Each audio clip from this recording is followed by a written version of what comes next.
Raven Bennett was angry. The cops had been harassing her, watching her, making it clear they didn't like the questions she was asking, the things she was digging into. That day, it boiled over, and the warning in their eyes was clear. But Raven wasn't the type to back down. That night, they came to her home. They broke down the door with weapons ready. Jade Bennett, her twin, a Marine trained to react, woke to chaos. She grabbed her weapon, thinking they were being robbed. But before she could even get a shot off, the officers opened fire. And when the smoke cleared, she saw Raven on the ground. The officers thought the story would end there, but this wasn't over. Jade doesn't believe in the system. She doesn't believe in justice. She believes in retribution, no mercy, no hesitation, no escape. Before we go any further, comment where in the world you are watching from and make sure to subscribe. The street lights flickered dimly outside, their glow barely cutting through the heavy silence of the night.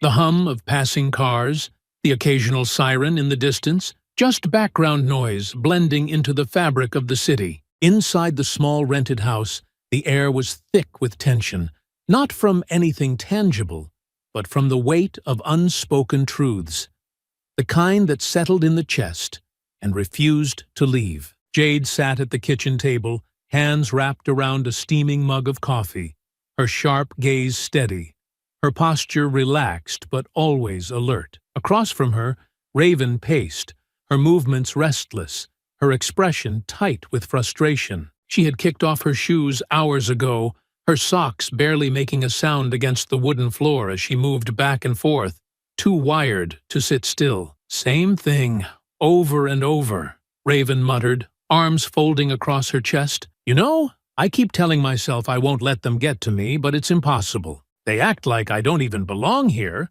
like I'm not supposed to walk down the street without their permission." Jade exhaled slowly, tracking her sister's movements with that same quiet patience she had carried through every mission, every deployment. She had learned long ago that Raven didn't just talk.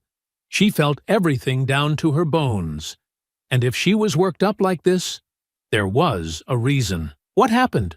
Jade finally asked, voice low and even. Raven stopped pacing just long enough to lean against the counter, drumming her fingers against the surface. "I was walking back from the store, minding my business, and these two cops, big guys, full tactical gear like they're in a war zone, decide to stop me. Said I looked suspicious. Suspicious how? Because I was walking too fast? Too slow? Wearing a hoodie? What does that even mean?" Jade's grip on the mug tightened, but she said nothing. "I told them I had places to be, tried to keep it simple. But they didn't like that. Started with the whole watch your attitude routine. One of them even rested his hand on his gun. Like that was supposed to mean something." Jade didn't react outwardly, but something in her expression shifted. Something colder settling behind her eyes. "What did you do?" Raven let out a dry, humorless laugh. "What could I do? I kept my hands where they could see them, kept my voice calm, and let them feel important. Eventually, they let me go. But not before reminding me that I should be careful, like they were doing me a favor." Jade leaned forward slightly, her voice quieter now. "Did you get their names?" "Of course I did," Raven said, rolling her eyes. "Briggs, Cole, and Tate. And you best believe I'm putting their behavior on record.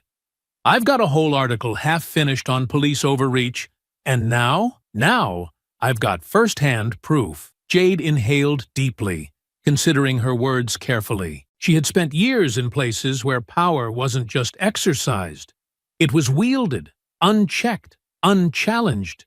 She had seen what happened when people like those officers thought they were untouchable. "You should be careful," she said finally, the words softer than she intended. Raven scoffed, shaking her head. "You sound like Mom." Jade huffed a quiet laugh, but she didn't argue. Their mother had spent their whole lives reminding them to move carefully, to be smart about their battles, to understand the risks of standing too tall in a world that didn't want them to. "I mean it," Jade continued, her tone even. "You should watch your back." "I always do," Raven shot back, but her voice lacked its usual fire. For a long moment, neither of them spoke. The weight of the conversation lingered between them, heavy but unspoken. Eventually Raven sighed, rubbing a hand over her face before pushing away from the counter. "I should get some sleep," she muttered, "but I'm not letting this go." "I know," Jade said, a faint trace of a smile on her lips. "You never do." Raven nodded, her movements slower now as she made her way toward her room. She squeezed Jade's shoulder lightly in passing, a small, familiar gesture that said more than words ever could. Jade lingered in the kitchen a moment longer, standing in the dim light, listening to the soft creak of the house settling.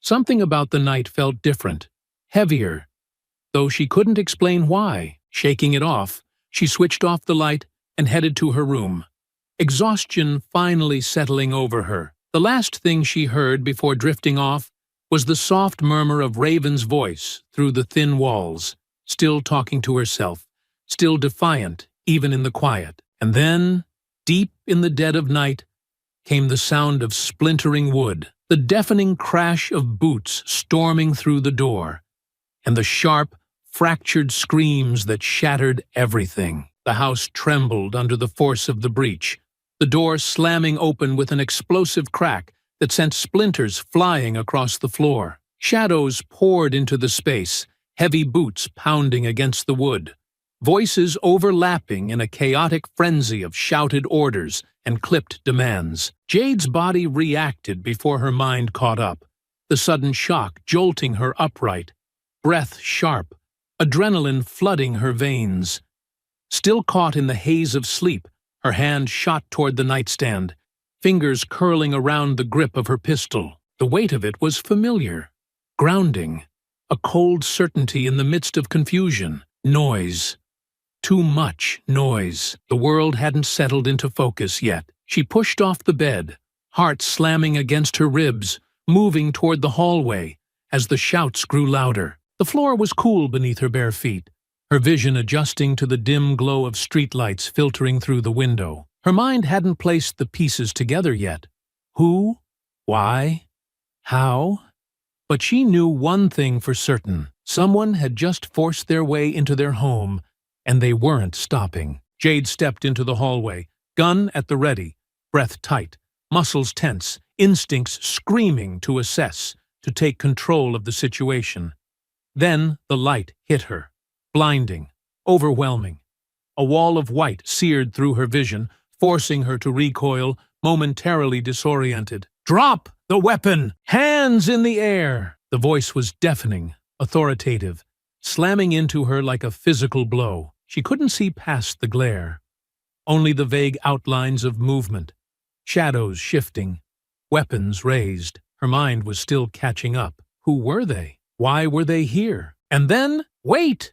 "She's not!" Raven's voice. Jade barely registered her sister's movement, didn't have time to see where she was coming from, only knew that the moment Raven stepped into the hall behind her, everything collapsed into chaos. The shouts turned into gunfire. Jade ducked on instinct, years of training kicking in, her body moving before thought. She threw herself sideways into the nearest room, feeling the rush of air as bullets tore past her, the deafening crack of gunfire ringing through the narrow hallway. She hit the floor hard, her shoulders slamming against wood, the pistol slipping from her grip. But Raven hadn't moved fast enough. A sharp gasp, the sound of a body hitting the floor. Jade twisted sharply, her pulse spiking with dread as she saw her sister collapse in the open hallway, her body crumpling under the force of the shot. Her breath came in short, panicked bursts, one hand weakly clutching at her side, dark crimson already staining her shirt. "No!" Jade pushed up, lunging forward. The officers were still shouting, their weapons still raised, but Jade barely heard them. She reached out, her hands finding Raven's arms, gripping tight as she pulled, dragging her sister toward the room, away from the line of fire. Raven gasped again, her breath uneven, but she was still alive. Jade hauled her into the room, kicking the door shut with force, her heartbeat pounding like a war drum in her ears. She barely had time to take in Raven's face, the shock in her wide, glassy eyes, the way her lips trembled like she wanted to speak, but couldn't.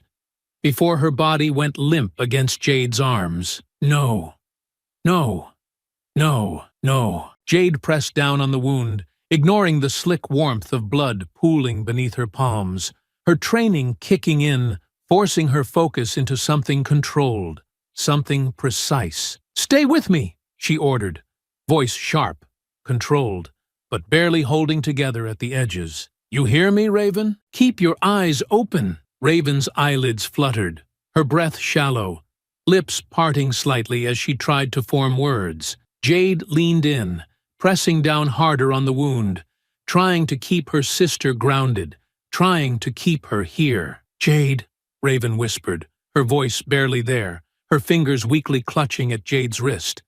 "They shot me." Jade swallowed hard, forcing herself to keep calm, to stay steady. I know. But you're okay. You're okay. You just have to hold on." Raven's breathing hitched, her eyes flickering between pain and panic. I can't breathe right." "Yes, you can," Jade said firmly, shifting slightly to adjust her grip, to keep pressure steady. "You're still talking. You're still breathing. Focus on that." Raven winced, her body trembling slightly beneath Jade's hands. I don't want to die." "You're not going to," Jade said, her voice edged with something sharp, something desperate. "You hear me? I won't let you." Raven let out a weak, breathy laugh, but it cut off into a pained cough. Jade felt something inside her twist violently. "Just hold on," she whispered, pressing down harder, ignoring the sting of tears welling in her eyes, ignoring the voices shouting outside the door, ignoring everything but the faint, trembling rise and fall of her sister's chest beneath her hands. "Jade," Raven rasped again, her fingers weakly clutching at her wrist. This is who they are." Jade's jaw tightened. She didn't answer. She didn't have to. The pounding footsteps outside grew louder, the weight of boots closing in, the voices shouting commands, their presence a reminder of what was coming next. But for these few seconds, it was just the two of them. Jade didn't move, didn't loosen her grip, didn't let the cold seep into her bones. She just kept pressing down, willing her sister to keep breathing, waiting for the moment when the door would finally burst open, and the rest of the nightmare would begin. The pounding of boots outside the door grew louder, voices barking orders, the heavy shuffle of movement filling the air like the slow build of an approaching storm. The door rattled under the weight of their presence, but Jade barely registered it. Her hands remained firm against the wound, pressing down, her fingers slick with warmth, the deep red of it staining the floor beneath them. Raven's breathing was shallow, unsteady, but she was still here, still holding on. "Just breathe," Jade whispered, more command than comfort, her own voice tight, forced, unwilling to let the cracks show. In and out. "Stay with me." Raven's lips parted, a shuddering breath escaping her, but she nodded weakly, her eyes fluttering as she fought to keep them open. Jade could see the fear in them, the quiet desperation of someone who knew they were slipping but refused to accept it. The door slammed against the frame again, hard enough to shake the walls. Jade ignored it. Then came the hiss, a sharp, pressurized burst, followed by the sudden, searing burn in the air. Jade's throat tightened instantly, her eyes stinging as the room filled with thick, acrid smoke. The realization hit too late. Tear gas. Her lungs clenched against the chemical burn, her body reacting on instinct, muscles seizing as she fought the urge to cough, to breathe too deeply, to let the gas settle into her chest. But then, a choked, gasping sound from beneath her. Raven. Panic shot through Jade's veins like fire. She looked down, eyes burning, vision blurred, but she could still see the way Raven's body convulsed beneath her. The weak, desperate struggle to inhale. Jade shifted, trying to shield her sister, trying to move them both away from the worst of it. But it was everywhere, filling every inch of the room, the poison latching onto their lungs, suffocating, relentless. Raven's breathing turned frantic, erratic, a series of sharp, broken gasps, that barely sounded like breaths at all. Her hands weakly grasped at Jade's wrist, fingers trembling, body shuddering with the effort to pull in air that refused to come. Jade tightened her grip, pressing her forehead against her sister's, her own throat closing, her own breath faltering, but none of it mattered. "Hold on," she rasped, barely able to force the words out, her voice ragged and raw. But Raven's grip loosened. Her body stilled. Jade froze, her breath caught in her chest, waiting, pleading for another rise, another faint, struggling inhale. It didn't come. The weight beneath her hands went slack. Jade's fingers trembled as she touched Raven's cheek, her own vision swimming, her own lungs screaming, but nothing else registered. Her sister wasn't breathing.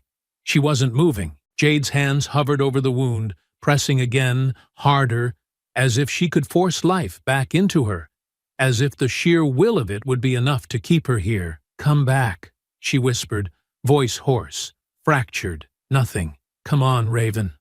Breathe." Silence. A different kind of silence than before. One that didn't belong to the chaos outside. One that rang too hollow, too empty, too final. A fire ignited inside Jade's chest.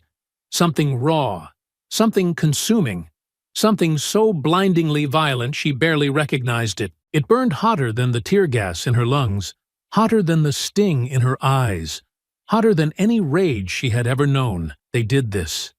They took her. The door burst open, but Jade didn't move. The shadows poured in, flashlights cutting through the haze, red laser sights painting over her skin.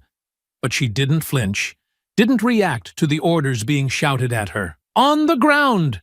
Hands where we can see them!" The words meant nothing. They surrounded her, weapons trained on her from every angle. But she wasn't afraid.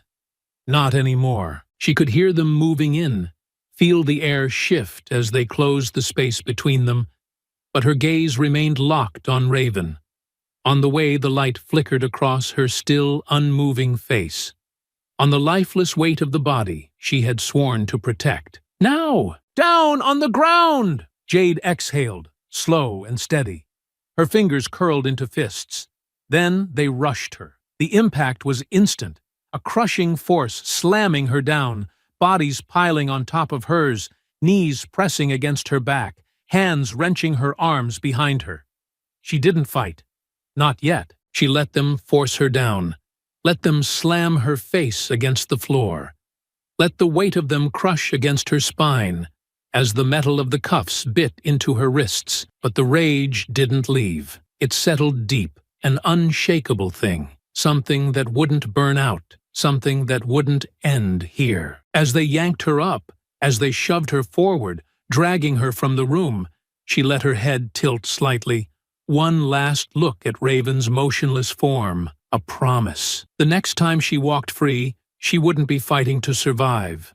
She would be hunting, and every single one of them would pay. The low murmur of voices filled the air, steady and detached, a stark contrast to the chaos that had erupted just moments before. The flashing red and blue lights outside cast an eerie glow through the windows, flickering against the walls, coloring the world in alternating shades of warning and indifference. The house, once filled with life, now felt hollow. A crime scene draped in artificial light, its silence stretched thin beneath the weight of what had just transpired. Jade sat in the back of a police cruiser, wrists bound behind her, the sharp bite of the cuffs digging into her skin with every slight movement. She was still catching her breath, her lungs raw from the tear gas, her throat burned, every inhale a struggle, but she barely noticed. Her mind was fixed on one thing. Raven was gone.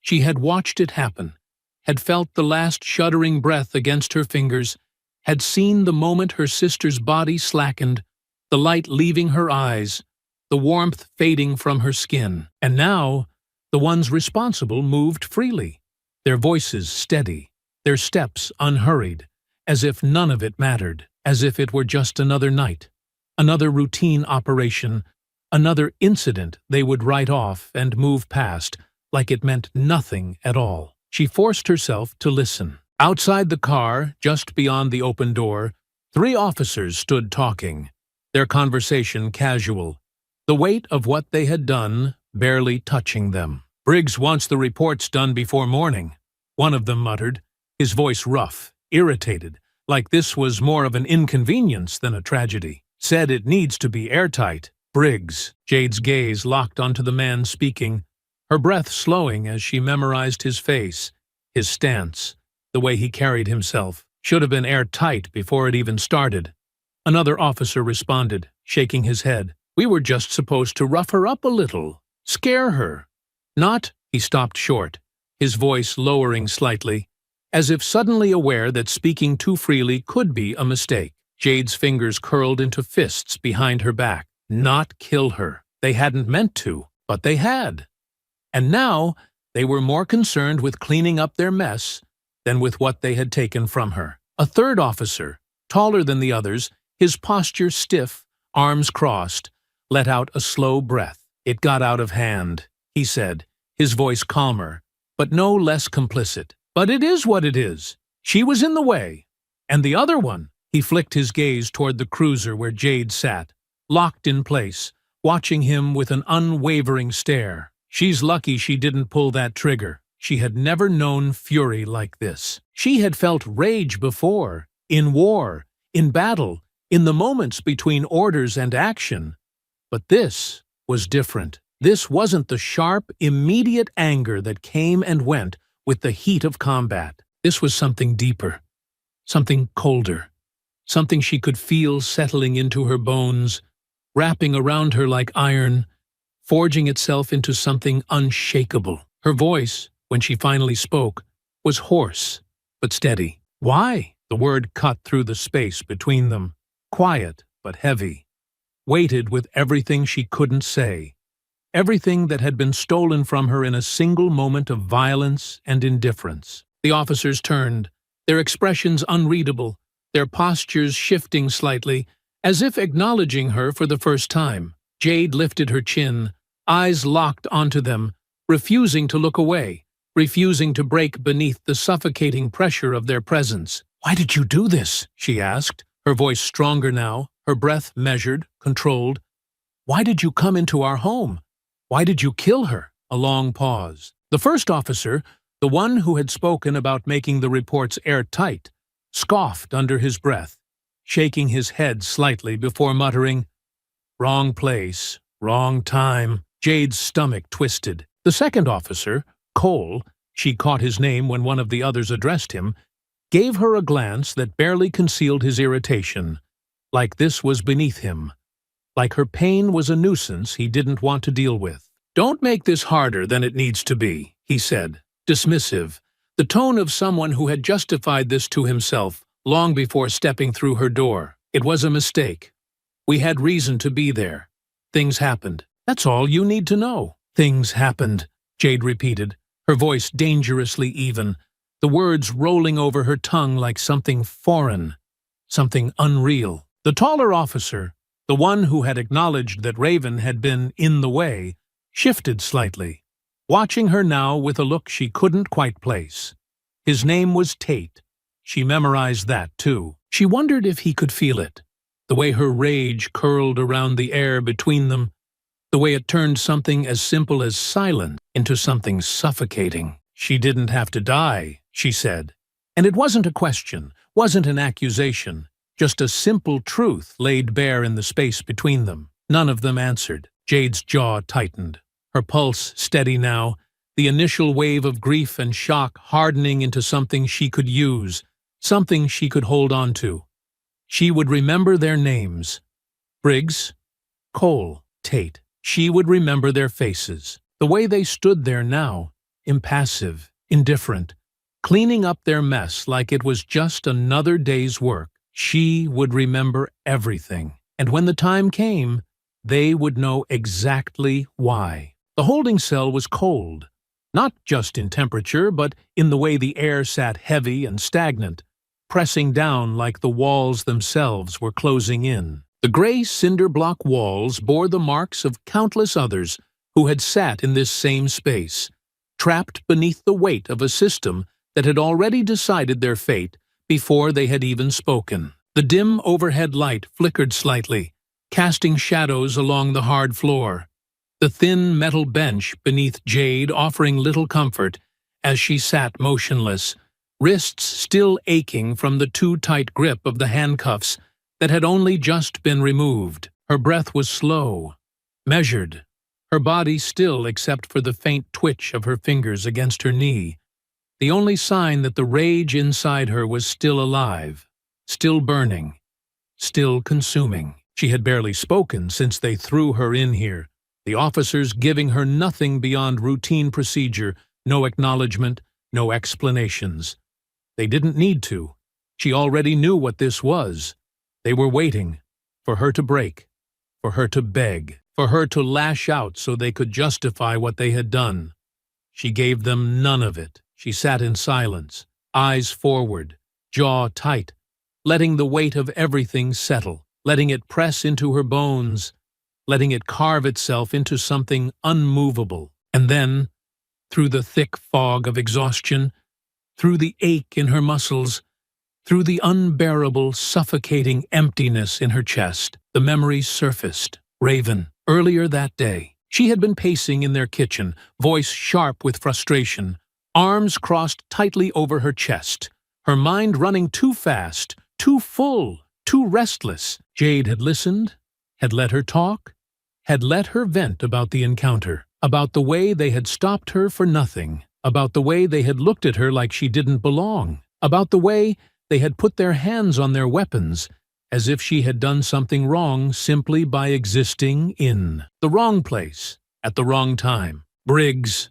Cole, Tate, the same names, the same men. Her breath hitched, fingers curling into her palms, nails pressing into skin, her heartbeat steady but thrumming just beneath the surface, every beat pushing her further into the realization that none of this had been an accident. They had been watching her sister. They had been waiting. And when the opportunity came, they had taken it. Not because they had to. Not because there had been any real threat, but because they could. The air in the holding cell felt heavier now, the silence no longer empty, but filled with something sharp, something twisting, something final. She had spent years learning how to survive war, learning how to anticipate the enemy, how to read movements before they happened, how to calculate her next steps before they even became necessary. She had never expected to have to use that training here, not against the people who were supposed to protect, not against the ones who had taken an oath to serve, but the reality sat in front of her now, clear, unshakable. No one was coming to fix this. No one was going to make it right. They would walk free, untouched, unchallenged, their lives continuing without consequence, while Raven was gone. Her laughter, her fire, her breath stolen, erased, another name on a list that no one would fight to remember, unless Jade did something about it. Her eyes lifted slowly, gaze settling on the heavy steel bars in front of her, but she wasn't really looking at them. She was looking past them, through them. Jade sat motionless, hands resting loosely in her lap, her wrists aching from the too tight handcuffs they had only just removed. Hours had passed, though she had lost track of exactly how many. No one had come to tell her anything. No explanations, no updates, just silence, broken only by the occasional shuffle of footsteps outside the door. She had spent that time replaying everything.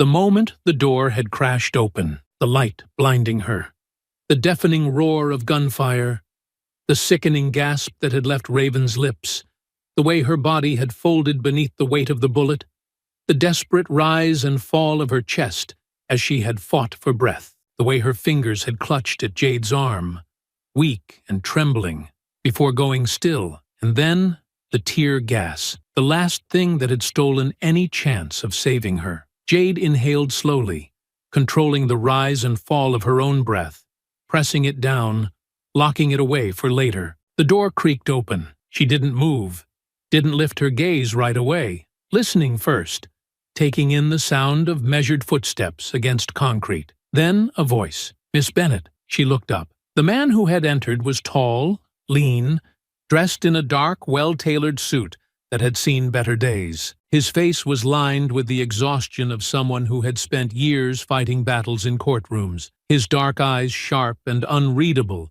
as he regarded her from across the room. "Thomas Grayson," he introduced himself, stepping closer, his voice even, professional. "I'm your lawyer." Jade said nothing, just held his gaze, waiting. He sighed, pulling out a chair from the metal table bolted to the floor and sitting down across from her. He set down a folder, the pages inside slightly crumpled, as if they had been handled too many times in too short a period. "I've spoken with the department," he said, flipping open the file, scanning the contents before looking back up. "They're holding you under suspicion of aggravated assault on law enforcement, possibly obstruction." Jade's fingers curled slightly against her knee. "Obstruction," she repeated, her voice dangerously even. Grayson exhaled through his nose, nodding. "That's what they're trying to make it sound like. You were armed.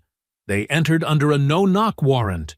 You failed to comply with verbal orders." He glanced at her, his gaze assessing. "They're claiming that's what led to the incident." Jade didn't flinch. "The incident?" she echoed. Grayson studied her for a long moment before closing the file with a quiet snap. "They're already covering their tracks," he said, his voice lower now, quieter. "The reports are being finalized.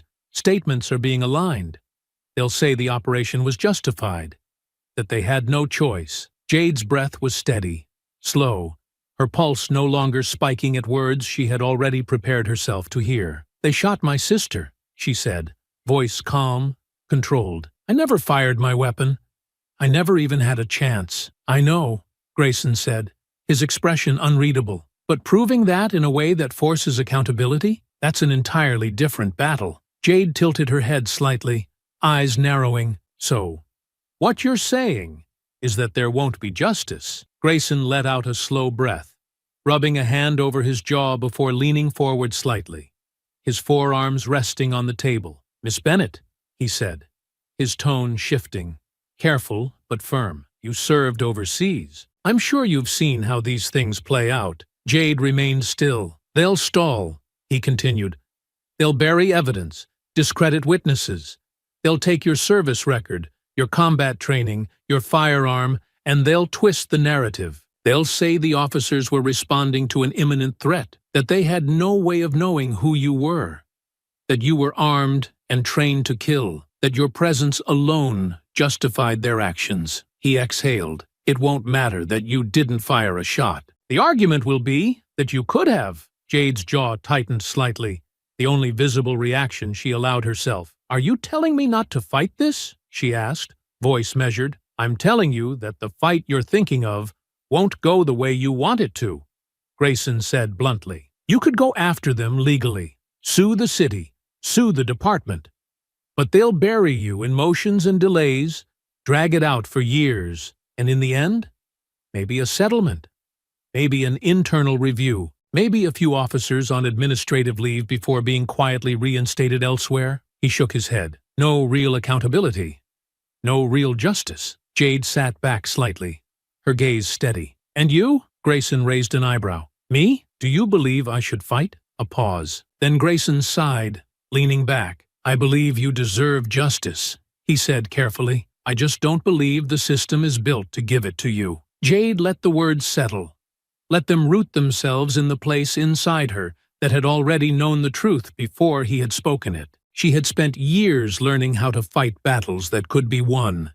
She had learned how to pick apart tactics, how to read the field, how to know when an enemy was stronger, when the terrain was against her, when a victory wasn't possible through conventional means. And this was a war she would never win if she fought it on their terms. Grayson watched her for a moment longer before reaching for the folder again. "The good news," he said, shifting the topic, "is that they don't have enough to hold you. No formal charges have been filed. I've spoken to the DA's office, and since there's no evidence you fired or resisted, they're cutting you loose." Jade nodded once. "When?" Grayson closed the file and stood. "Now." He knocked once on the metal door, signaling to the officer outside. A moment later, the lock clicked.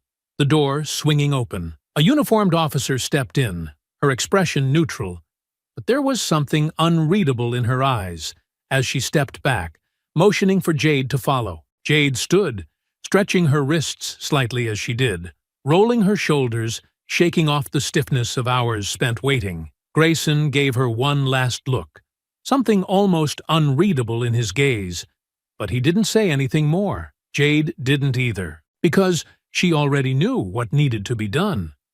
And it wouldn't happen in a courtroom. Jade stepped out of the holding cell, her posture steady, her expression unreadable, but beneath the surface, a storm was brewing. The hallway stretched out before her in dull, lifeless grays, the same as every police station she had ever seen, the same as every place designed not to serve but to contain, to control. The air smelled of antiseptic and stale coffee, the kind of scent that clung to everything, that lived in the cracks of tile floors and the fabric of worn-out uniforms. She walked forward, flanked by an officer on one side and Grayson on the other, neither of them speaking, neither acknowledging the weight pressing down on the air between them. The station was still alive with activity.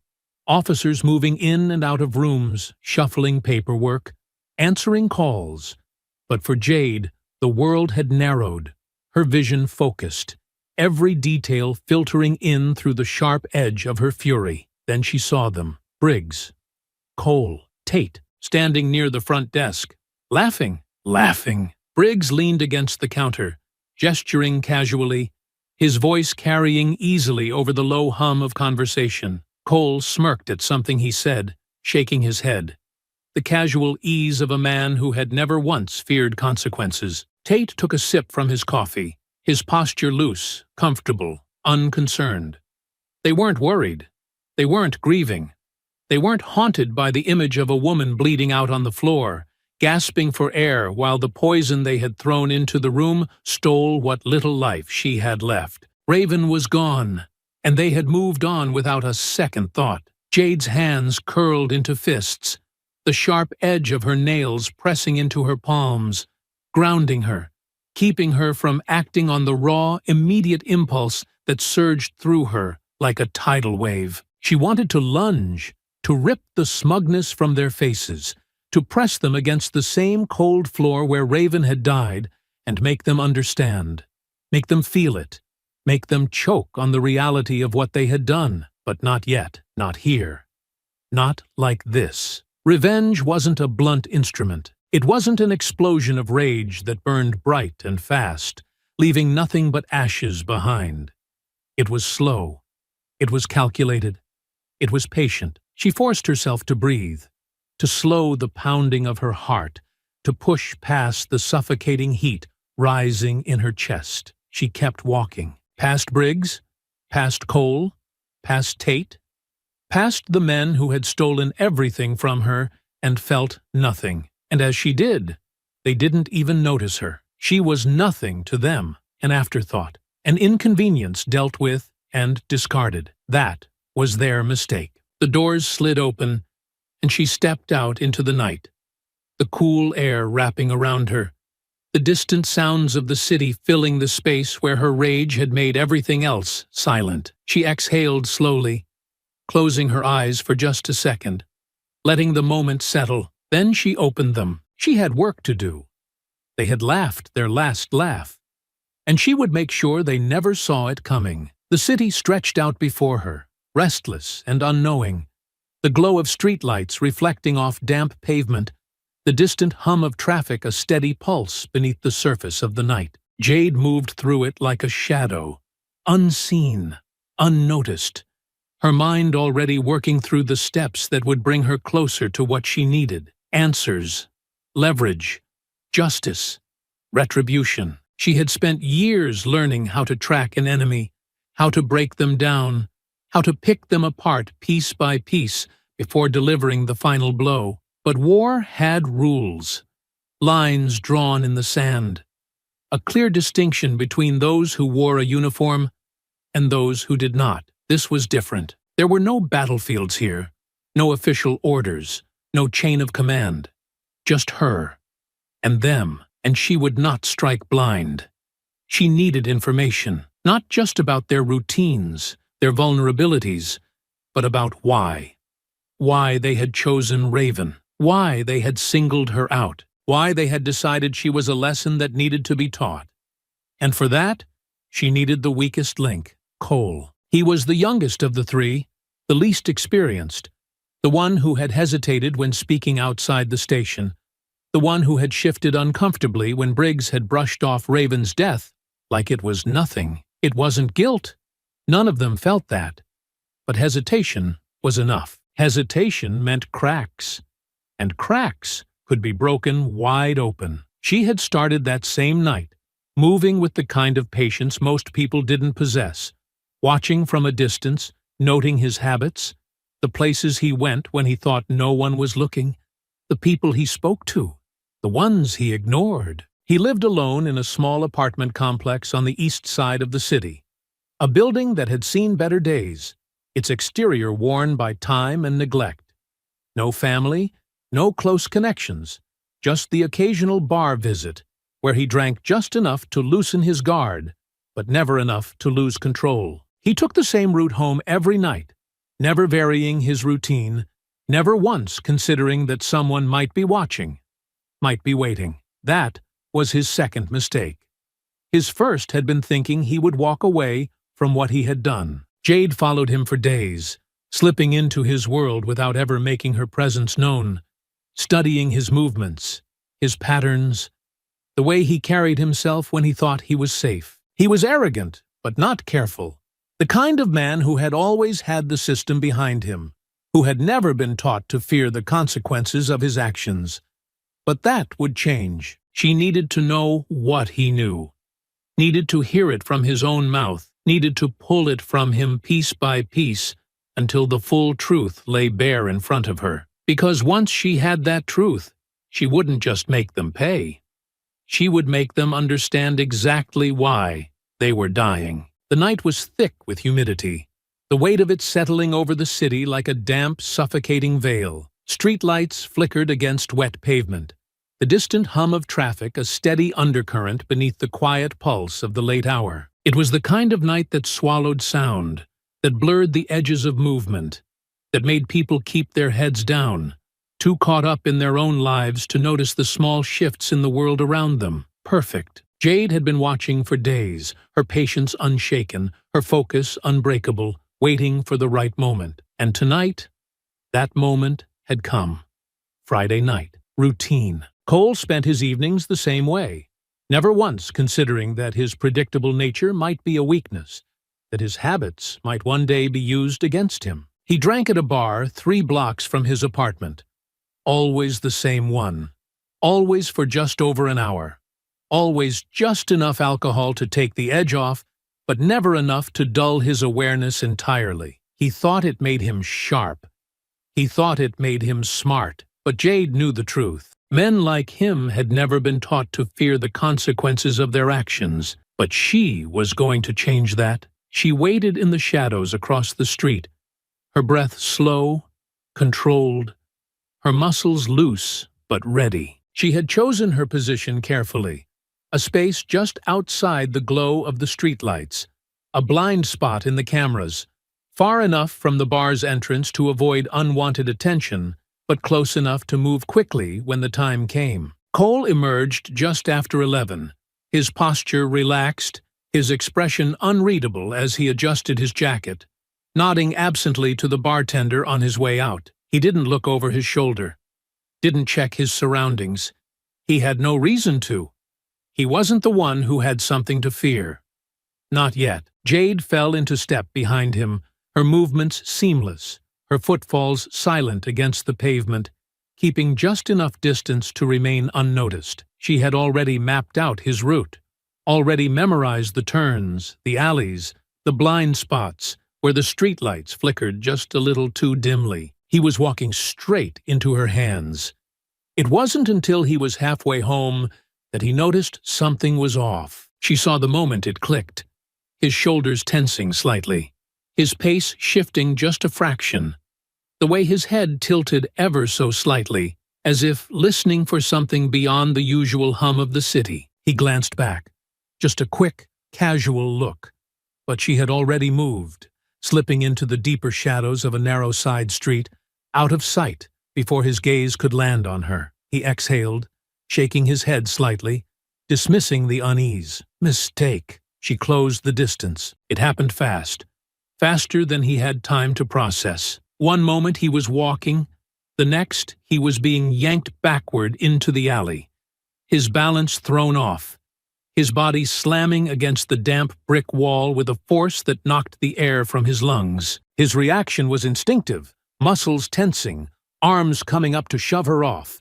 But she was faster. Her forearm pressed hard against his throat, cutting off his first attempt at a shout, her body pinning his against the wall, the sharp edge of her knee pressing into his ribs to keep him from getting his footing. His eyes widened, breath hitching as recognition flickered through the haze of adrenaline. "Bennett?" His voice was tight, strained against the pressure at his throat. She didn't respond. His hands grasped at her arms, fingers digging in, trying to push her off. But she was stronger, her grip unrelenting, her focus absolute. He started to shift his weight, trying to use his height to his advantage, to regain control of the situation. But she anticipated it before he had even fully committed to the move. Her knee drove up hard into his gut, knocking the wind from him completely. As he doubled over, gasping, she twisted sharply, shifting her weight just enough to send him careening sideways into the wall again, his skull connecting with a dull crack. His body sagged slightly, dazed, but not unconscious. Good. She needed him awake. His breath was ragged now, his body struggling against the shock, against the sudden turn of events he hadn't been prepared for. His hands grasped weakly at her jacket, a last-ditch effort to regain some control. But she was already moving, already securing him, already ensuring that he wasn't going anywhere. It took less than 20 seconds. The zip ties slid over his wrists in a swift, practiced motion, locking his arms behind his back before he could even register what was happening. The strip of cloth she had brought with her pressed against his mouth, muffling the protests that finally started to form. His words lost to the night as she secured the knot tightly behind his head. She glanced around once, checking for movement, for witnesses. But the street was still empty. She had chosen well. With one final, swift motion, she lifted him just enough to get him moving, half dragging, half guiding him toward the waiting vehicle she had positioned just outside the alley. The back doors already open. He struggled, still dazed but fighting, his body resisting even as his mind worked to catch up. She let him.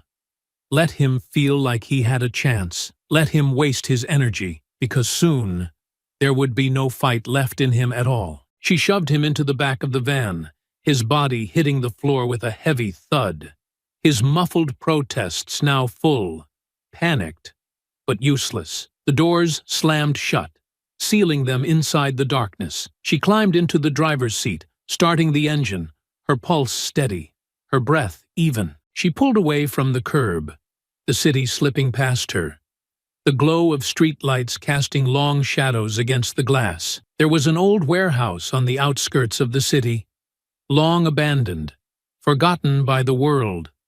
The perfect place for what came next. She had her first target, and by the time the sun rose, she would have her first confession. The warehouse was silent, except for the steady drip of water from a rusted pipe overhead, the slow, rhythmic sound echoing in the vast emptiness of the abandoned space. The air was thick with dust, the scent of old oil and decay lingering in the corners where the light from the flickering overhead bulb didn't quite reach. Jade stood motionless, arms crossed, gaze locked onto the man slumped in the chair before her. Cole's breathing was ragged, his wrists raw from where he had strained against the zip ties binding them behind his back. His head hung forward, his body tense, shoulders rising and falling with every shallow inhale. His face was slick with sweat, his pulse hammering so hard she could see it in his throat. He was afraid. Good. She had taken her time. Let him sit in the dark. Let him feel the weight of his situation. Let him listen to his own breathing, his own thoughts, the slow realization that no one was coming for him. The fear had settled deep in him long before she had even spoken a word. Now, it was time. She stepped forward, slow, deliberate, her boots scuffing against the concrete just enough to let him know she was moving. His head snapped up, eyes wild, darting around the dimly lit space before finally landing on her. He swallowed hard, his breath hitching as he struggled to straighten himself, to regain some semblance of control. She said nothing, just waited. The silence stretched between them, thick, heavy, pressing down like a weight neither of them acknowledged, but both understood. Finally, he broke. "What do you want?" His voice was hoarse, raw from whatever screaming he had done earlier when she'd first secured him. Jade tilted her head slightly, studying him. "You already know the answer to that." His jaw clenched. "I don't—" Before he could finish, she moved. Not a punch, not a slap, just a sharp, precise strike to his leg, just above the knee. A practiced maneuver that sent a jolt of pain through his body without causing permanent damage. His gasp was sharp, his body jerking against the restraints, a ragged curse spilling from his lips before he bit it back. "I don't have time for lies," she said, her voice calm, steady, controlled. "We both know why you're here. So, let's not waste either of our time pretending you don't." His breathing was uneven now, his body tense, muscles coiled beneath the weight of fear and pain. He wasn't a soldier. He wasn't trained to withstand this. He was trained to hold power, not to be stripped of it. He wasn't built for this kind of pressure, and she was. He wet his lips, eyes darting to the side before settling back on her. "It wasn't my call." Jade remained still. "Whose was it?" Cole hesitated, his mouth opening and closing like he was trying to find the right words, the right way to spin this in his favor. Another strike, this time to his ribs. Controlled, precise. Just enough to knock the wind out of him, to remind him that stalling wouldn't save him. He gasped, chest heaving, his body writhing against the restraints as he struggled for breath. "Briggs!" he choked out. "And Tate! It was them!" Jade didn't react, didn't give him anything, just waited. Cole swallowed hard, his head hanging forward, his breath coming in short, uneven bursts. They had history with her. He coughed slightly, shifting in the chair, wincing at the strain in his arms. She had been digging into them for months, looking into old cases, asking questions, talking to people she shouldn't have been talking to. Jade felt her pulse slow, her grip on control tightening even as something dark twisted in her gut. She had known Raven was bold, had known she never let things go when she smelled corruption, but she hadn't known how deep she had been in. What kind of history? Cole licked his lips again, his face pale, his body sagging slightly, as if the weight of the truth was crushing him as much as the situation he was in. Briggs and Tate? There were incidents, complaints, cover-ups. They've been doing this for years, not just to Raven, to other people. Jade's breath was slow, steady, her mind already processing, already cataloging every word. "She found something," she said, her voice quieter now, but no less dangerous. Cole nodded weakly. She was getting close, too close. They knew she wouldn't stop, so they decided to handle it. Her jaw tightened, her muscles coiling with the effort to keep herself from reacting. "So they orchestrated the raid," she said, her voice calm, detached, the only sign of the fire burning beneath her words in the sharpness of her tone. Cole nodded again, his body trembling slightly. "They knew she'd be home. They knew they could make it look justified. I wasn't supposed to be there. I wasn't part of the planning. He exhaled shakily. "I just followed orders." Jade let the silence stretch again, her eyes never leaving him. Followed orders. Just like that. He thought it absolved him. As if standing by while innocent people were murdered was anything less than complicity. As if not pulling the trigger himself made him any less guilty. Her hands curled into fists at her sides, but she forced herself to breathe, forced herself to focus on what mattered. She had what she needed. She knew who had made the call. And now, they would pay for it. Slowly, she stepped back, the faint scuff of her boots against the concrete, the only sound in the heavy silence of the room. Cole's eyes followed her, his body tense, his breath shallow, waiting for her next move. She tilted her head slightly, considering him, letting the moment settle. Then, she reached into her pocket, pulled out a small, unmarked burner phone, and tossed it onto the floor near his feet. He flinched slightly, eyes flicking between her and the phone. "You're going to call them," she said, her voice quiet, controlled. "You're going to set a meeting, somewhere private, somewhere isolated." Cole's face drained of what little color remained. "No," he breathed. "They'll know something's wrong. They'll—" Jade leaned down, just close enough that he could see the look in her eyes. "That's not a request." The fear in his face deepened, his breath shuddering slightly as he looked away, swallowing hard. He knew he had no choice. Jade straightened, exhaling slowly, already planning the next step, already seeing the end before the game had even begun. Briggs and Tate thought they had won. They thought they had buried the past, silenced the one person who could take them down. But they hadn't. Raven had left behind more than just a story. She had left behind a soldier. And now, that soldier was coming for them. The air inside the warehouse hung heavy, thick with the scent of damp concrete and rusted metal, the silence stretching long between them. The dim overhead bulb flickered slightly, its glow casting uneven shadows across the floor, highlighting the rigid set of Cole's shoulders, the way his breath came in short, panicked bursts. He was trying to hold it together, trying to mask the fear bleeding through his expression, but Jade had seen enough men break to know when the fight had already left them. She stood motionless, watching him, letting the weight of what had just happened settle in his mind. She had everything she needed. She knew the truth now, knew that Briggs and Tate had orchestrated Raven's murder, knew that Cole had been nothing more than a willing bystander, a man who followed orders without question, too weak to stand on his own. And now, he would pay the price. Jade exhaled slowly, stepping forward, watching as Cole tensed, his pulse visible at his throat, his fingers twitching against the restraints. He was waiting for the inevitable, waiting for the final strike, waiting for the blade or the bullet that would end this. But she had other plans. She leaned down slightly,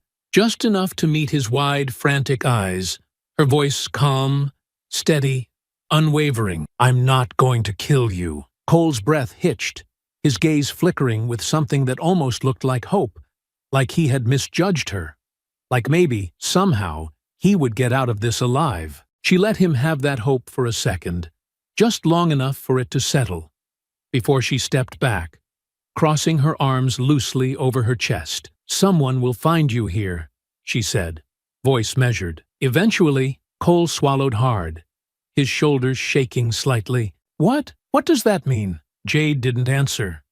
She simply turned, moving toward the warehouse exit with slow, deliberate steps, her boots scuffing slightly against the concrete, each sound sharp, echoing in the vast emptiness of the space. Behind her, Cole's breathing grew more erratic. "Wait," she kept walking. "Wait, you can't just leave me here." She reached the door, gripping the rusted handle, pulling it open just enough for the cold night air to slip through. "Jade, please." His voice cracked, raw with desperation now. "I told you what you wanted to know. You said you weren't going to kill me." She glanced back, just once, her expression unreadable. "I'm not." Then she stepped through the door. And that was when Cole lost it. The panic set in all at once, his breath ragged, wild, his body twisting violently against the restraints. The chair beneath him wobbled, its metal legs scraping against the floor, his struggles growing more erratic with every passing second.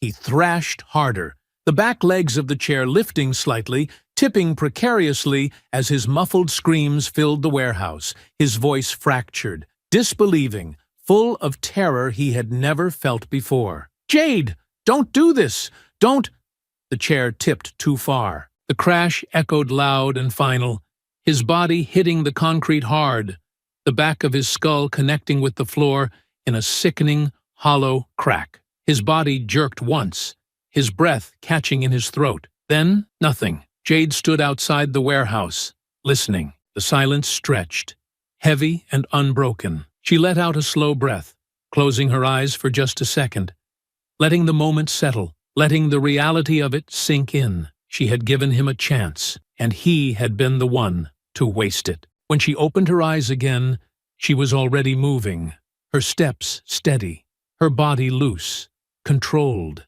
The city lights flickered in the distance, their glow barely reaching the outskirts where the warehouse sat.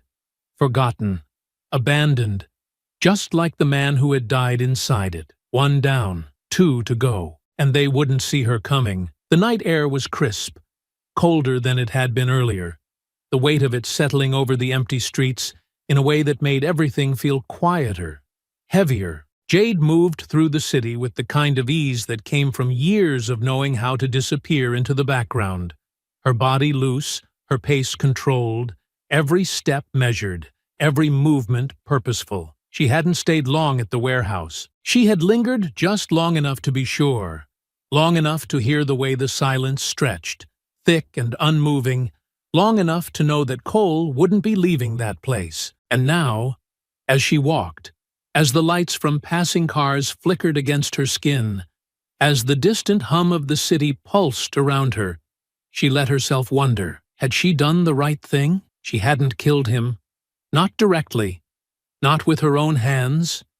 Not in the way she had planned. She had left him breathing, left him with a chance, left him in a moment of panic that had been entirely his own doing. But was that enough? Was that absolution?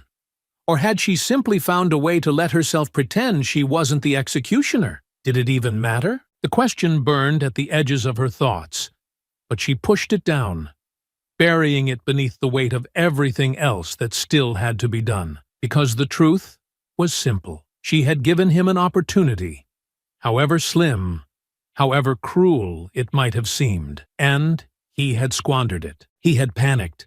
He had thrashed and fought, his own fear sealing his fate, and she had just walked away. She let out a slow breath, exhaling through her nose, letting the cold settle into her lungs, letting the quiet stretch between her thoughts until it dulled, until it became nothing more than background noise. Because the next step had already been set in motion, and now there was no time left for questions. The shipping yard loomed ahead, the vast expanse of rusted metal containers stacked like silent sentinels, rows upon rows stretching out into the darkness.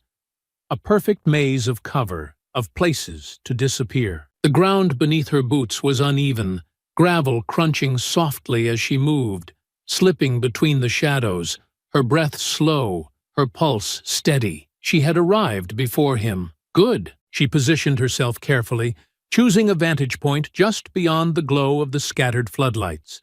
Waiting, watching, and then, finally, a car pulled in, the headlights cutting through the dark, the low rumble of the engine, the only sound in the emptiness of the yard. Briggs. The driver's side door creaked open, and he stepped out, his movements slow, casual.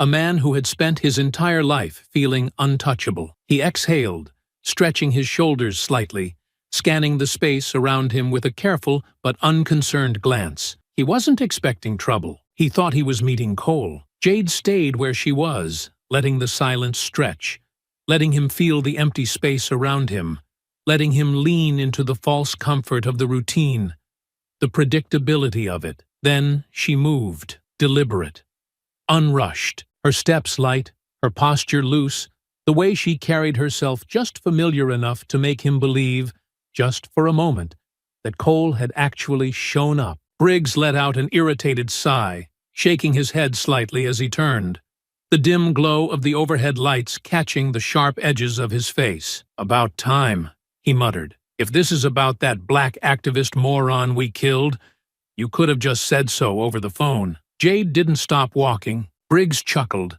a low, amused sound, shaking his head as if he found the entire thing ridiculous, as if Raven's death, as if her life, had meant nothing more than a moment of inconvenience, a memory that didn't even deserve weight. Then, finally, he looked up, and he saw her. The amusement in his face flickered, his smirk faltering just slightly, just enough for the moment to stretch between them, for the recognition to settle, for his mind to catch up to what was standing in front of him. His lips parted slightly, a slow exhale slipping past them. Then, as if on instinct, as if some deep, primal part of him knew what was about to happen, the smirk returned. He laughed. It was a slow, drawn-out sound, something edged with amusement, but layered beneath it was something else, something darker, something that said he had already decided how this would end. "Well, well," he said, his voice light, taunting. "I guess I should have expected this." Jade didn't respond. Briggs tilted his head slightly, studying her the way one might study an opponent sizing up a fight, looking for the weak spots, looking for the cracks. "You look just like her, you know," he continued, taking a slow step forward, his hands loose at his sides, relaxed. Same fire in the eyes. Same little attitude, I bet. Probably a whole lot meaner, though. Another step. Jade let him come closer.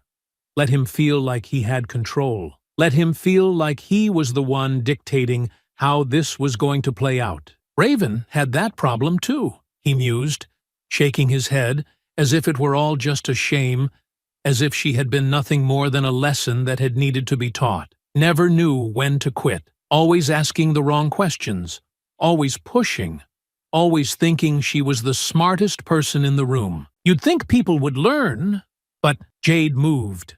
Fast. Before he could react, before he could reach for the weapon tucked at his waist, before he could shift into defense, she struck. A sharp, brutal kick to his knee, sending him staggering back with a curse, his balance thrown, his expression shifting from amusement to something darker, something more alert. He caught himself quickly, feet planting firm, his weight shifting, the trained movements of a man who had been in more than his fair share of fights, of confrontations, of struggles for dominance. But this wasn't a fight he had been prepared for. Jade didn't give him a second to recover. She was already moving, already closing the distance before he could fully straighten, before he could adjust. Her fist connected with his ribs, the impact solid, controlled, forcing the breath from his lungs in a sharp exhale. Briggs grunted, his body twisting with the hit, his movements quick, defensive. He swung, but she was faster, ducking low, stepping into him, grabbing the front of his jacket in one swift, precise movement, using his momentum against him. They hit the gravel hard, the impact sending dust into the air, the weight of their bodies shifting, struggling, his knee coming up, trying to force space between them. But Jade was already ahead of him, already adjusting, already securing her position, pressing down, keeping him trapped beneath her weight, her hands pressing against his throat just hard enough to keep him still. His breathing was uneven now, his eyes dark, sharp, still confident, still convinced he could get the upper hand. Jade leaned in slightly, just enough for him to feel the heat of her breath against his skin. "You killed my sister," she murmured, her voice quiet, sharp, edged with something colder than rage, something more dangerous than grief. Briggs smirked, lips curling slightly even as his breath came short,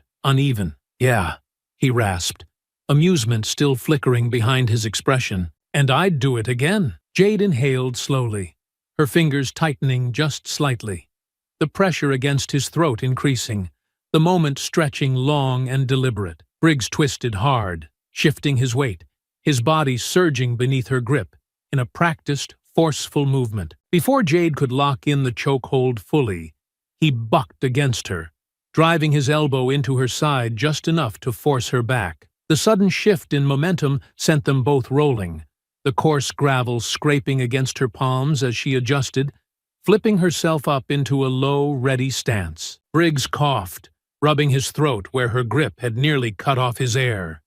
He pulled himself upright, shaking off the daze, rolling his shoulders as if loosening them before a fight. A slow, smug grin crept across his face, his breathing heavy but controlled, his stance wide, steady. "Not bad," he muttered, voice still hoarse, but laced with amusement. Guess all that military training wasn't just for show. Jade didn't respond. She stood across from him, feet planted, body poised, the raw tension between them stretching, thickening. The air carried the distant scent of metal and dust. The vast expanse of the shipping yard silent, except for the low hum of the city far beyond them. The moment was heavy, charged, a battlefield with only 2 combatants left standing. Briggs took a slow step to the side, and she mirrored him. They circled each other, watching, waiting, measuring. You know, he said, exhaling slowly, shaking his head slightly. I was hoping you'd do something stupid like this. Saves me the trouble of figuring out how to get rid of you the hard way. Jade's fingers twitched slightly, the only outward sign of the fury simmering beneath her controlled exterior. You already tried, she said, voice even, sharp. Didn't work. Briggs chuckled lowly, tilting his head, the flickering yard lights catching the sharp angles of his face. That wasn't personal, he said. Just business. Jade inhaled slowly, steady, her gaze locked onto his. And Raven? Briggs smirked. An ugly thing, dark and amused, his hands loose at his sides, relaxed, confident. She should have known when to quit. Jade's jaw tightened, the breath in her lungs sharp, cold, slicing through her ribs like something visceral, something unshakable. You hunted her down, she said, each word deliberate, edged with a quiet, lethal precision. You raided her home. You shot her.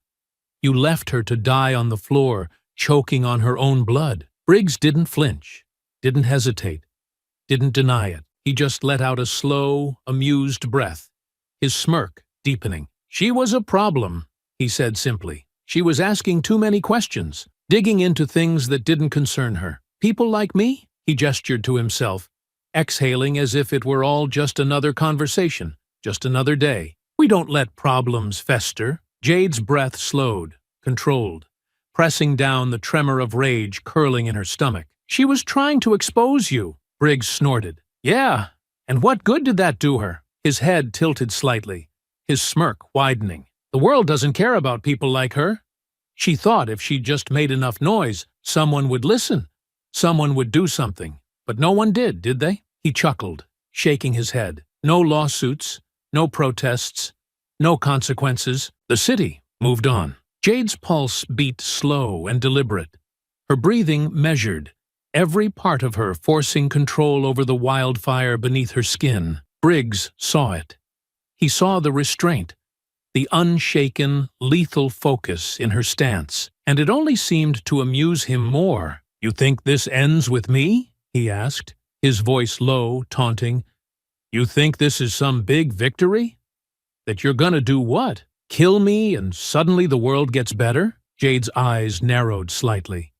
The first real flicker of movement since they had begun circling each other. Briggs's grin widened, mistaking it for hesitation, for doubt. You're out of your depth, soldier, he murmured, his voice smooth, slow, dripping with something cold and condescending. You don't matter. I don't matter. This is just how things work. You think I'm the only cop out there who handles things the way they need to be handled? You think I'm the worst of them? His smile sharpened. I'm just the one who got caught. Jade inhaled, slow, deep, letting the weight of his words settle, letting the moment stretch between them. Then she took a single step forward. Briggs tensed slightly, the shift almost imperceptible, but she saw it. His fingers curled just slightly, his weight shifting in preparation. He still thought he had the advantage. He still thought he was stronger. Jade's voice was quiet when she finally spoke. You're right, she said simply. This doesn't end with you. Briggs chuckled, shaking his head, amused at her admission. Then her fist connected with his ribs.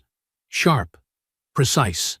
The sound of the impact cracked through the air, his breath leaving his lungs in a sharp exhale. He staggered slightly, his grin faltering as he absorbed the hit, as the reality settled. Jade stepped forward again, fluid, controlled, striking again, his shoulder this time, a brutal force that sent his body twisting with the momentum. He gritted his teeth, his expression shifting from smug to something colder, something darker. He lunged, trying to grab hold of her, but she was already moving, already anticipating, already shifting away from the reach of his grasp. Briggs exhaled sharply, planting his feet, recalibrating, shaking off the first hits, eyes narrowing slightly as he finally began to take her seriously. "Okay," he muttered, rolling his neck, letting out a breath. "Let's see what you really got." Jade didn't respond. She didn't need to, because this wasn't a fight. It was an execution. And he was about to realize it. The air between them was charged, thick with the weight of inevitability. The slow, deliberate circling had ended. The moment of measured words, of taunts and admissions, was over. Now, there was only the fight. Briggs shifted his stance, his feet planting firm, his hands loosening at his sides, his posture shifting from amusement to something more dangerous. He had spent years using brute force to control situations. A man accustomed to winning simply because he was the biggest, the strongest, the one wearing the badge. He had never been in a fight like this before. Not with someone like her. Jade knew it. And she would make sure he did too. He moved first. A quick, aggressive lunge, his right hand flashing forward, aiming for control, trying to grab her, to force her into a hold, to drag the fight into his territory. But she was faster. She pivoted sharply, twisting just out of reach, her body coiling, her next move already calculated before his even landed. The opening was there. She struck. Her elbow connected with his ribs, sharp and precise, the force of it knocking him slightly off balance. Before he could recover, she shifted, her knee slamming upward, driving into his gut with unrelenting force. His body folded slightly, his breath leaving him in a short, choked sound. But he wasn't down yet. Briggs growled, recovering quicker than she anticipated, his arms snapping out, fingers managing to catch the fabric of her jacket. He yanked hard, trying to use his size against her, trying to pull her into his momentum. Jade let him. She twisted with it, stepping into the motion instead of fighting against it, using the force to her advantage. As his weight shifted forward, expecting resistance, she slammed her palm upward, driving it under his chin, snapping his head back with brutal efficiency. He stumbled, his grip loosening just enough for her to break free. But this wasn't about distance. This wasn't a fight she would let drag out. This was an execution.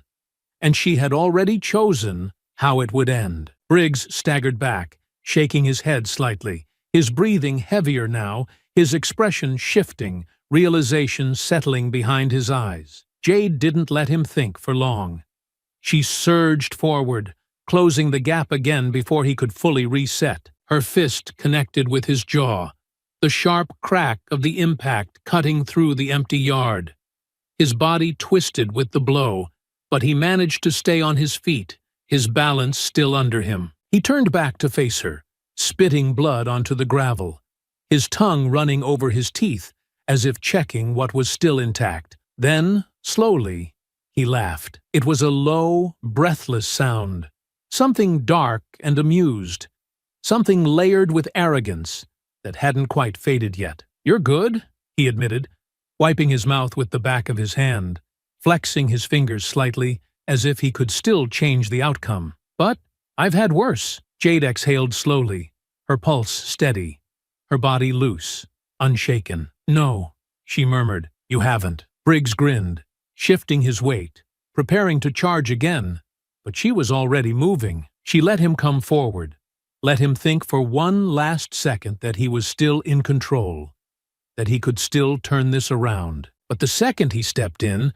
she dropped low, sweeping her leg out, her foot hooking around his ankle, taking his feet out from under him. He went down hard. The impact sent a sharp, guttural grunt from his throat. The breath knocked from his lungs as his back hit the uneven gravel. He tried to push up, tried to roll back to his feet, but Jade was already on him, already pressing forward, already shifting into the final move. Her knee drove into his chest, pinning him, her hands locking around his throat before he could react. His fingers clawed at her wrists, his body twisting, fighting, his muscles straining as he tried to throw her off. But she had the leverage, the position, the control. She pressed down. Briggs gasped, his breath turning ragged, his fingers curling, his body jerking beneath her weight. His eyes locked onto hers, something flashing behind them.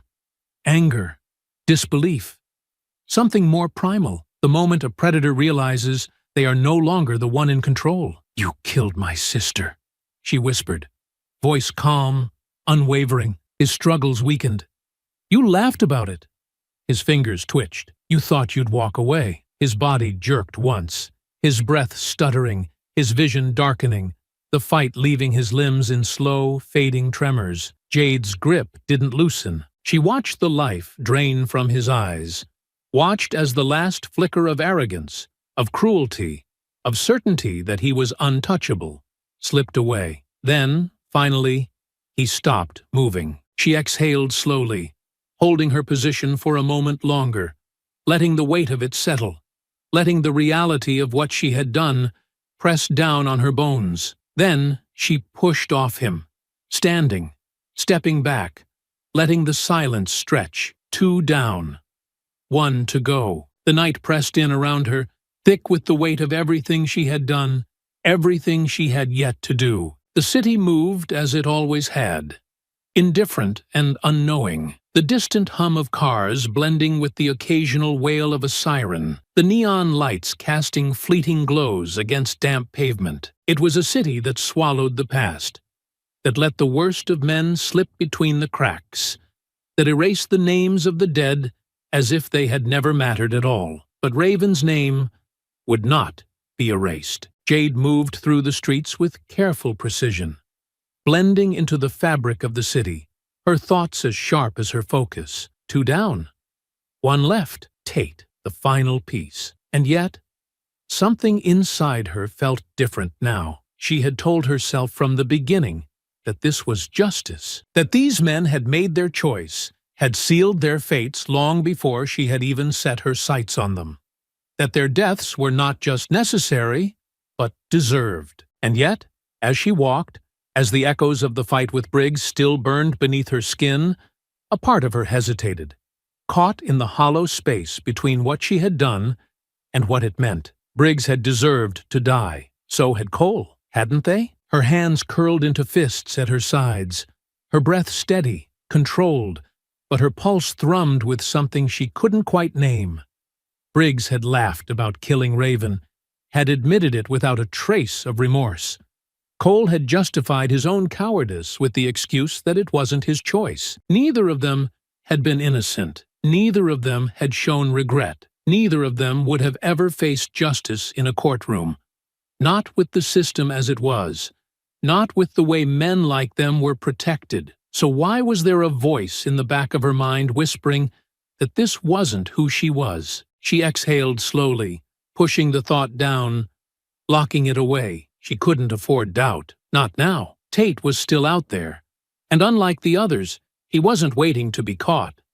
She had seen the shift in him after Cole's body was found. He had stopped showing up at the precinct, had gone dark, had started moving differently. His patterns had changed. His confidence had vanished. He knew what was coming, and he was running. Jade had spent the last 2 days tracking him, watching from a distance, piecing together the way fear had changed him. He wasn't like Briggs. There was no arrogance left in him, no laughter, no jokes about how untouchable he was. There was only the look of a man who had realized, too late, that he was prey, but he was still dangerous. A man with nothing left to lose. Always was. Jade pulled in a slow breath, adjusting the strap of the backpack slung over her shoulder. The weight of it familiar, grounding. She had everything she needed. She had planned for this. And yet, the conflict still settled in the spaces between her ribs, tightening, pressing. She had killed before, in war, in battle, in moments where hesitation meant death. But this wasn't a battlefield. And Tate wasn't holding a weapon. Not yet. She stopped at the end of the block, her eyes scanning the quiet street. the dim glow of a motel sign flickering against the cracked pavement. Tate was inside. She had followed him here hours ago, had watched him move with the erratic paranoia of a man who knew he was next, had seen the way he checked the exits, the way he never let his back turn to the door. She should go inside. She should finish it. But for the first time since this had begun, she hesitated. Was she still the soldier hunting down an enemy? Or was she something else now? A slow exhale, steady, measured. Raven was dead, and this man had helped kill her. That was all that mattered. Her hands flexed at her sides, her jaw tightening as she took the first step forward. Doubt or not, this was the path she had chosen, and there was no turning back now. Jade exhaled slowly, her breath controlled, her pulse steady, her body weight shifting slightly as she reached for the motel door. The cold metal of the handle pressed against her palm, the slight give of the lock a reminder of how easily she had slipped past security. The motel was cheap, its defenses non-existent, just like the man inside who had spent years hiding behind a badge, mistaking it for armor. She eased the door open, moving without sound, stepping into the stale, dimly lit room. The single lamp cast weak light over the threadbare carpet, the uneven flicker of a motel sign outside bleeding through the cheap curtains. The room smelled of sweat, old cigarettes, and fear. Tate sat hunched on the edge of the bed, his hands clasped together, his head low. He hadn't moved much since she started tracking him, his nerves unraveling a little more each day, his paranoia eating away at whatever composure he once had. But he still had his gun. It rested just inches away on the nightstand, close enough for him to reach. Jade let the door click shut behind her. Tate's head snapped up, his eyes wide, his breath catching, his hand already moving for the weapon. But she was faster. Her boot crashed against the nightstand, sending the gun skidding across the floor. Tate lunged, but she was already moving. She caught his wrist mid-motion, twisting hard, sending him sprawling backward onto the bed. He grunted, coughing as he tried to right himself. But she stepped into his space, pinning him down with her presence alone. His chest rose and fell quickly, his breath uneven, his mind still catching up to the reality of what was happening. Jade stared down at him, her expression unreadable. "You've been running," she said, her voice calm, measured. "Did you really think you could outrun this?" Tate's fingers curled against the sheets, his body tense, his pulse hammering at his throat. "You don't have to do this," he breathed, his voice hoarse, desperate. Jade tilted her head slightly, her gaze sharp, unwavering. "That's where you're wrong." Tate swallowed hard, his gaze flickering toward the door, toward the floor, toward anywhere but her face. "Briggs is dead," she continued, stepping closer. "Cole is dead. And now, it's just you." Tate's breath hitched. She could see the way his fingers twitched, his shoulders tensed, the way his mind raced to find a way out. "I didn't kill her," he muttered, his voice weak, unconvincing. I didn't mean to." Jade inhaled slowly, her jaw tightening. "You fired your weapon," she said, her tone quiet, even. Tate's lips parted slightly, but no words came. "You shot at us," she continued, stepping forward, watching as his body locked in place. "And you weren't just following orders, were you?" Tate swallowed again, his breath uneven. "You weren't some scared rookie caught in the crossfire. You weren't just standing by while Briggs called the shots," Jade murmured, her voice sharper now, pressing into the silence like a blade. "You took your own shots. You made your own decisions. And you put a bullet in my sister." Tate flinched, his fingers curling tighter against the sheets. Jade leaned down slightly, closing the space between them. "I looked into you," she whispered, his breath hitched. "I know what you've done." Tate's face paled, his pulse hammering visibly at his throat. Jade tilted her head slightly, watching him. "You think Raven was the first?" He shook his head quickly, his lips pressing together, his hands trembling slightly at his sides. I didn't." "You've done this before," Jade cut in, her voice sharp, unwavering, not just to her, others. Tate exhaled sharply, his eyes darting away, his chest rising and falling in quick, shallow bursts. "You've harassed, brutalized, and terrorized people who look like my sister," Jade continued, her voice quieter now, but no less lethal. "You just never killed anyone before her. That was the line, wasn't it? The one thing that kept you convinced you were still a good man, still just a cop doing his job." His breath hitched. "But you crossed that line," she whispered.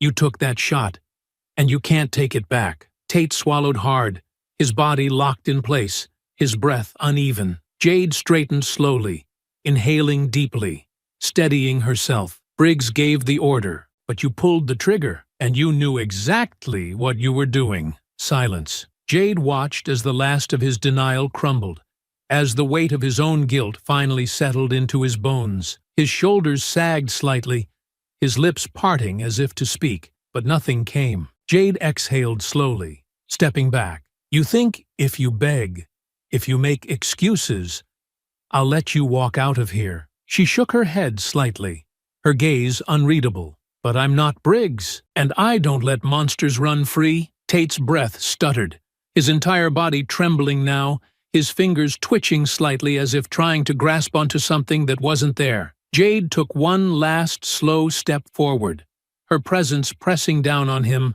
suffocating, inevitable. "You took the most important thing in my life," she murmured, her voice barely above a whisper. "And now I'm going to make sure you never take anything from anyone ever again." Tate's breath hitched violently, his muscles locking. He could see it now, the end. Jade's body shifted, her weight settling into something looser, something prepared. Tate saw it, and for the first time since this began, he fought. He surged forward, his body twisting, his hand reaching for anything, an escape, an opening, a way to survive. But Jade had been waiting for this. The fight had begun. Tate moved fast, but Jade was faster. The second his body surged forward, she had already anticipated the motion, already read the shift in his muscles, the way his breath hitched just before the lunge. He reached for her, desperate, wild, a man grasping at his last chance to survive.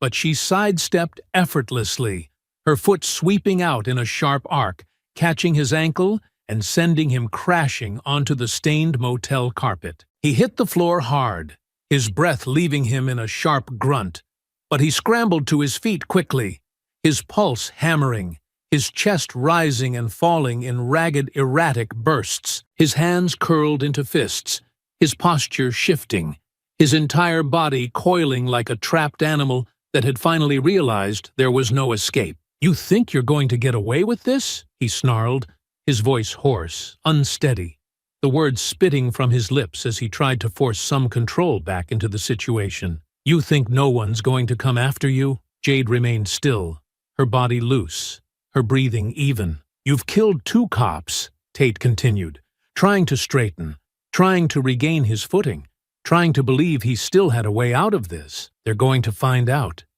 They're going to come for you. They'll bury you under a prison for the rest of your life." Jade tilted her head slightly, watching him, waiting for the words to settle, waiting for him to hear them himself, waiting for him to realize the flaw in his own threat. "But they haven't," she murmured, her voice quiet, calm, sharp as steel. Tate hesitated. Jade took a slow step forward, closing the space between them, watching the way his throat bobbed, the way his fingers twitched just slightly, the way his body tensed with something that wasn't just fear, but realization. "Why hasn't anyone come for me, Tate?" she asked, her tone almost gentle now, almost curious, almost mocking. "Why hasn't the department put out a warrant?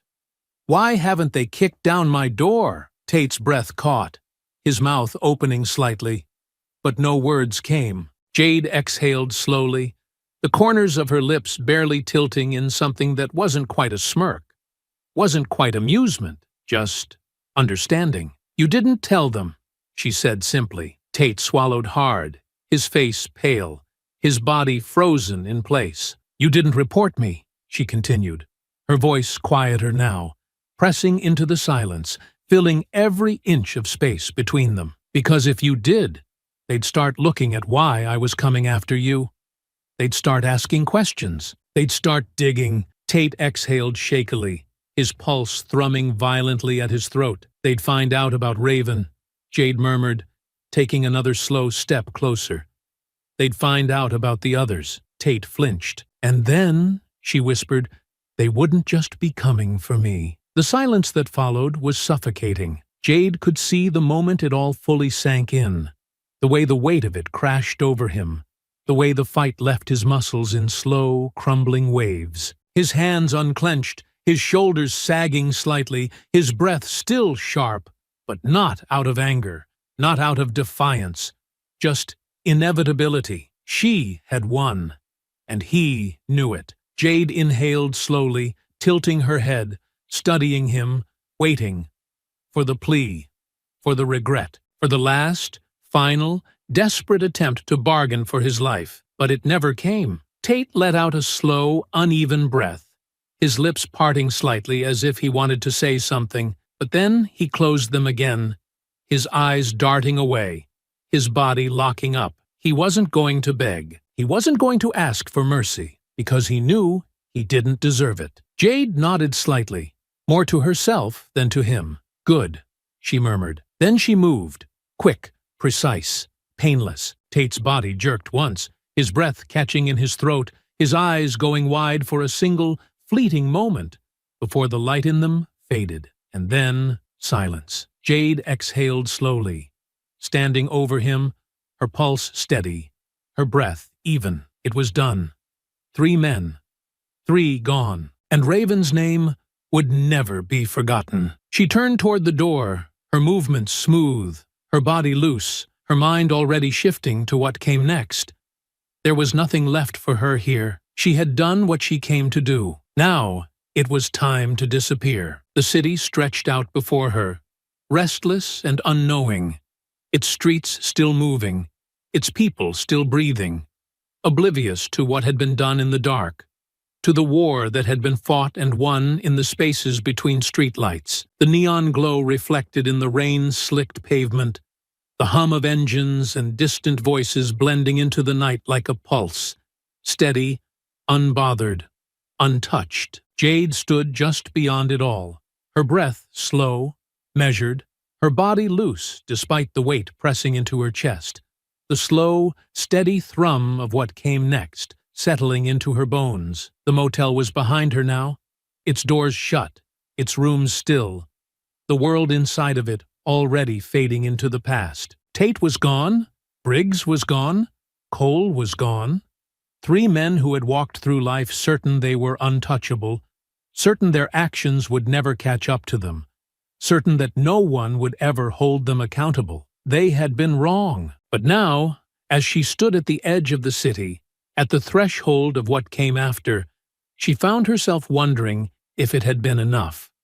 Raven was still dead, and nothing she had done would change that. She had hunted them down, had made them answer for what they had done, had ensured that none of them would ever have the chance to hurt another person the way they had hurt her sister. But the world hadn't changed. The streets still moved. The city still breathed. The corruption still settled in its foundations, in its institutions, in its people. She had burned out a disease, but she had not burned out the system that allowed it to exist, and maybe she never would. Jade exhaled slowly, the thought settling deep, pressing against something she wasn't sure she could name. Was this justice?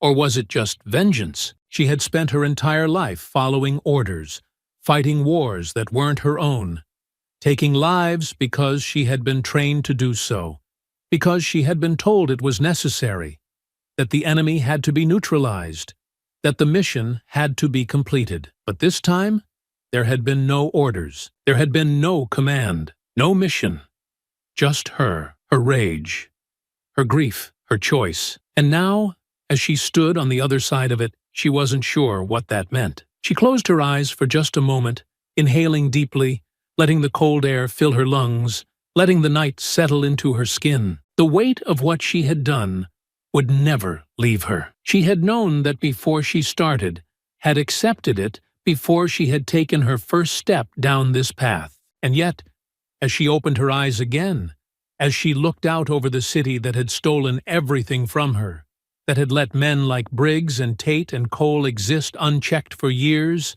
she knew one thing for certain. She had done what needed to be done. The cemetery was quiet, untouched by the restless hum of the city beyond its gates. The air was thick with the scent of damp earth and the faint perfume of wilting flowers, the weight of memory settling over the rows of headstones like an unspoken truth. The sun was setting, casting long shadows across the neatly trimmed grass, the sky bleeding from orange to deep indigo, the last light of the day slipping beneath the horizon. Jade stood before the grave, her breath slow, steady, her hands tucked loosely into the pockets of her jacket. The name carved into the headstone was crisp, unweathered, still too new, still too raw. Raven Bennett. The letters stood cold and final, unmoving, untouched by time. It had been months since that night, since she had walked away from the city, since she had closed the door on the men who had taken her sister's life. She had spent those months in the quiet spaces of the world, moving from town to town, never staying long, never settling, never letting herself believe that there was something waiting for her beyond what she had already done. She had avenged Raven.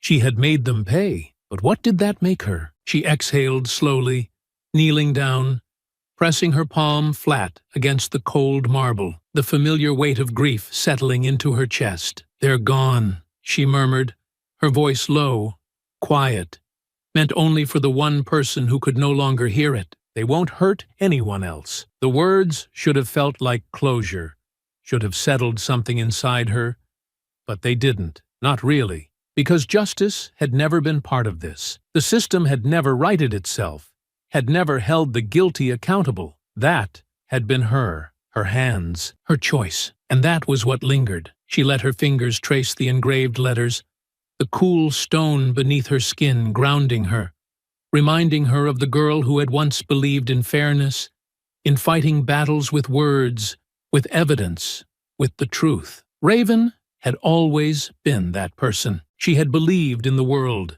in change, in the idea that corruption could be fought with persistence and courage, and it had killed her. Jade closed her eyes, the memory sharp, pressing against her ribs, coiling in the space where the rage had once lived, where the grief still did. She had spent her life fighting in wars that weren't hers, had spent years learning how to take a life without hesitating, without questioning, without letting it haunt her. But this had been different. She had made sure of that. She wasn't haunted by what she had done, but she wasn't sure she could call herself the good guy either. A slow breath. The truth was simple. She hadn't done this because it was right. She had done it because it had to be done. And if that made her something else, something darker, something more dangerous, so be it. Her fingers curled slightly, pressing against the headstone, the finality of it settling deeper into her bones. "I don't know what happens next," she admitted, her voice softer now, almost a whisper. "I don't know who I'm supposed to be after this." She swallowed, her throat tight, her pulse steady. "But I'm still here, and I made sure they're not." That, at least, she could live with. The wind shifted, rustling through the trees, a slow, steady whisper against the silence. She sat there for a long time, letting the weight of it all settle, letting the world move around her, letting the past and the present